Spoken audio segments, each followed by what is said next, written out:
Hi.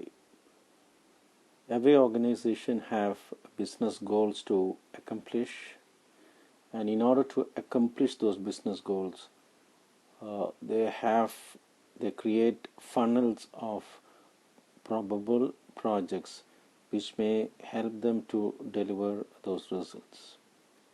But then every project we will not be able to execute because every project consumes resources and it is expensive. So the first check should be, is it in alignment to the organization's business strategy? Is it in alignment to the values of the organization? Is it in alignment to the principles of the organization? That can be the first filtering process. Then we apply ratios like net present value, the short form is NPV, and the benefit cost ratio, the short form is BCR, and the internal rate of return, that is IRR, and the payback period.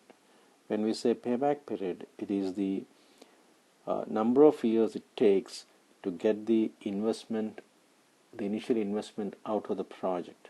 So we call it as the payback period. So after applying all these criteria to the pool of projects, probable projects we have, then we shortlist a set of projects which are the best ones to execute. Here deliberately I put one P6 which was not there in the initial list. That is quite possible because once we do the study of the existing projects or the probable projects, the funnel, sometimes new project ideas can crop up. So deliberately I've given a P6 which was not there in the input side.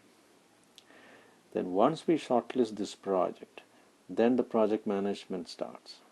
So we have the project management process groups of we have to formally initiate that project. Then we get into detailed planning of the project, then execution, monitoring and controlling, and closing. While doing all these things, we scan the market conditions because suddenly the market conditions can change. Once the market conditions change, some of the projects we may have to kill. For some other projects we may have to give the green signal. So that is quite possible because the market conditions are quite fluctuating. And based on the fluctuations in the market condition, we have to realign the project portfolio.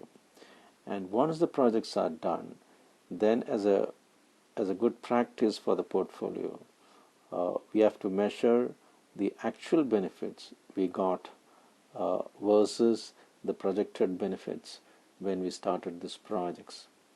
The whole process of selecting the right projects which are in true alignment to the organization's strategy for growth, then maintaining that alignment throughout the project execution, collectively we call it as project portfolio